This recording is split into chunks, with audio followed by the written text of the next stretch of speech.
우리가 살고 있는 온 세계가 코로나19으로 몸살을 앓고 있습니다.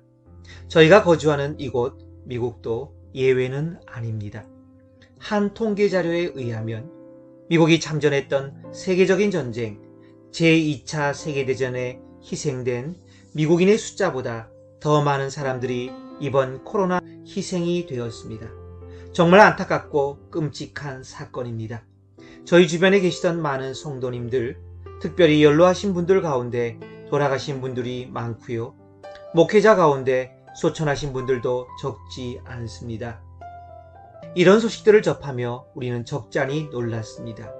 우리가 가졌던 고정관념을 다시 한번 돌아보는 기회가 되었지요. 구체적으로 어떤 면에서 그렇습니까? 성도가 이 땅에서 살면서 건강, 장수의 복을 받는 것이 축복만이 아니라는 사실입니다. 이번 팬데믹을 통해 주님께서 사랑하는 자녀들을 이렇게 많이 데려가셨다면 필시 이것은 분명한 사연이 있고 하나님의 선하신 목적이 있다는 것입니다. 그것이 무엇일까요? 만일 땅에 있는 우리의 장막집이 무너지면 하나님께서 지으신 집, 곧 손으로 지은 것이 아니요 하늘에 있는 영원한 집이 우리에게 있는 줄 아느니라. 고린도후서 5장 1절. 우리가 믿는 기독교는 모든 사람이 궁금해하는 죽음 이후의 삶에 대해 결코 침묵하지 않습니다. 오히려 가장 분명하게 그림을 그리듯이 설명해 줍니다. 이것이 성경 곳곳에 등장합니다. 이 구절도 그 많은 구절 가운데 한 구절입니다.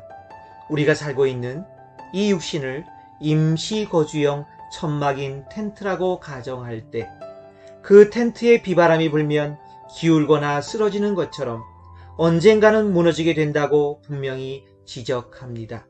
그런데 그 다음 내용이 소망이 넘치고 아주 통쾌한 반전을 이룹니다. 그 이후엔 어떻게 됩니까? 우리가 임시로 살던 이 땅의 텐트와는 비교할 수 없는 좋은 집, 그 재료의 내구성이나 거주의 편리함에 비추어 볼 때 비교할 수 없는 아름다운 집, 하나님이 친히 지으신 집, 결코 쓰러지거나 무너지지 않는 영원한 집이 하늘에서 우리를 기다리고 있습니다. 그렇다면 이 아름다운 집의 건축가는 누구입니까? 성경은 분명히 말씀합니다. 너희는 마음에 근심하지 말라. 하나님을 믿으니 또 나를 믿으라. 내 아버지 집에 거할 곳이 많도다. 그렇지 않으면 너희에게 일렀으리라. 내가 너희를 위하여 거처를 예비하러 가노니. 요한복음 14장 1절에서 2절. 우리 모두는 예수 그리스도를 영접하여 하나님의 자녀가 되었습니다. 하나님의 자녀가 되었다는 말씀은 우리가 하나님이 거주하는 하나님의 나라를 그리스도 때문에 공동으로 상속받게 되었다는 진리와 정확히 일치합니다. 그러므로 그리스도께서는 분명한 사명이 있어 하늘나라로 올라가셨는데 그것은 자기 백성들을 위한 영원한 집을 준비하러 가신 겁니다.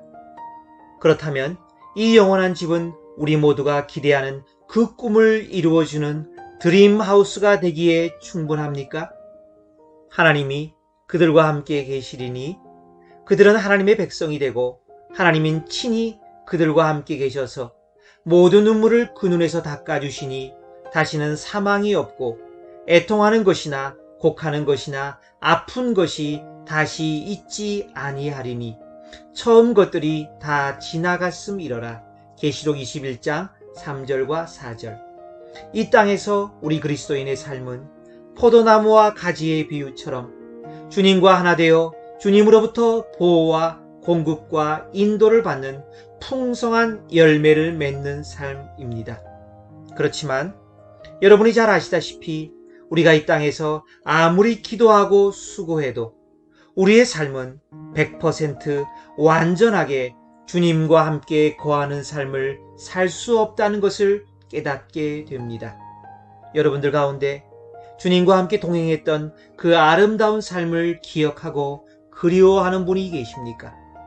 한번 넘어졌을지라도 주님이 내 안에 거하고 내가 주님 안에 거했던 기도하는 대로 응답받았던 그 기적 같은 삶을 다시 소원하는 분이 계십니까? 우리가 담대하여 원하는 바는 차라리 몸을 떠나 주와 함께 있는 그것이라. 고린도후서 5장 8절, 우리가 입고 있는 육신이란 이 몸이 약해져서 기울어지고 무너지게 되면 우리에겐 더 좋은 일이 생기는데, 그것은 바로 주와 함께 영원히 사는 그 날이 성큼 다가오기 때문입니다. 그뿐만이 아니죠. 이 땅에서 그분의 자녀들이 흘렸던 모든 눈물을 닦아주시는 진정한 위로를 받는 삶이 시작됩니다. 이 땅에서 늘 우리에게 무거운 짐이 되었던 사망도 없고 애통도 아픔도 없는 삶이 선물로 거저 주어집니다. 그러므로 죽음 이후의 삶에 대해 하나님의 완벽한 마스터 플랜을 이해하고 믿음으로 받아들인 사람들에겐 오히려 신음에 가까운 간절함으로 더 좋은 부활의 옷, 더 완전한 집으로 덧입기를 간절히 사모하게 된다는 것입니다.